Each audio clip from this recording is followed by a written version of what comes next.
The story for today is entitled Out of the Silence, a Song. Beautiful beyond words was the world that God had made, but with all its beauty, it was a silent and an empty world.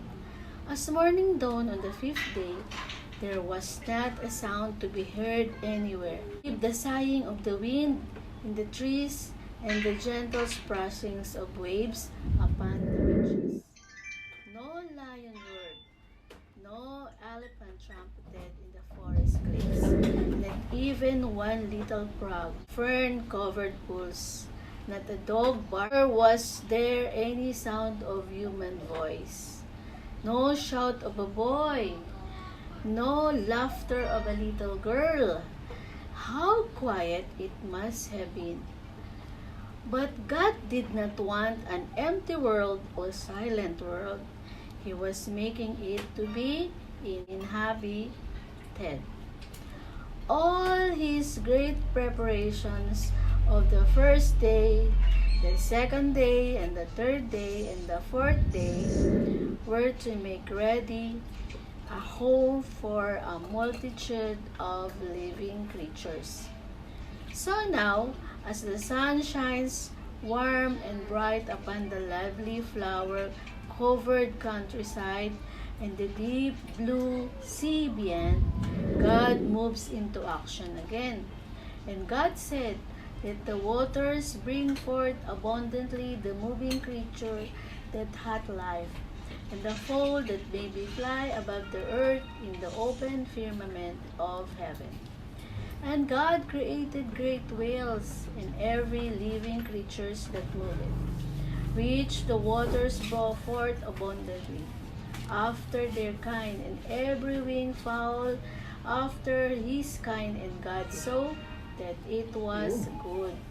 And God blessed them, saying, "Be fruitful and multiply, and fill the waters in the seas, and let fowl multiply in the earth." What a day that was! What a wonderful day! Don't you wish really could have been there? I do. Would have loved to see God make the first goldfish, the first silver salmon, and send the first great whale surging through the sea like a giant submarine. Sure, he enjoyed himself making all those fish, but how did he think of so many different kinds? The big pot porpoise and the little brown trout, the marvelous blue shellfish and the tiny little minnow, the sunfish and the starfish, the swordfish and the cuttlefish, crabs and the shrimps, the lobsters and eels. Begin to think of them all, but God thought of them all. He designed them and made them all in one day, all different, all with the power to live and move and breathe under the water. How wonderful is our Creator! How we should honor Him and adore Him. Making 1,000 varieties of fish all at once, not enough. On this self-same day, He made the birds also.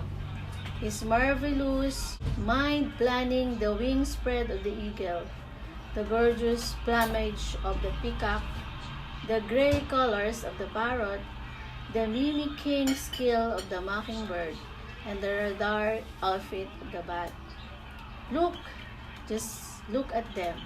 What a marvelous sight! Hundreds and thousands of birds of every size and shape, and the rising from the earth, flapping their wings, whooping up and down, hither and yon, in the first full joy of living. And what is that?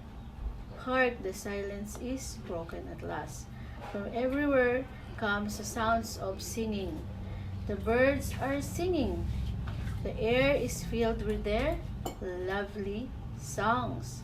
From far up in the blue comes the sweet beat of a skylark. From deep in the forest, the lovely song of the nightingale in the gray trill of a canary. A trill of a canary. Nearby, sparrows are twittering. Doves are cooing, and the cuckoos, meadows, larks, killdeers, and whippoorwill will give forth their merry songs in praise to Him who made them. So, what a wonderful harmony. And the evening and the morning were the fifth day.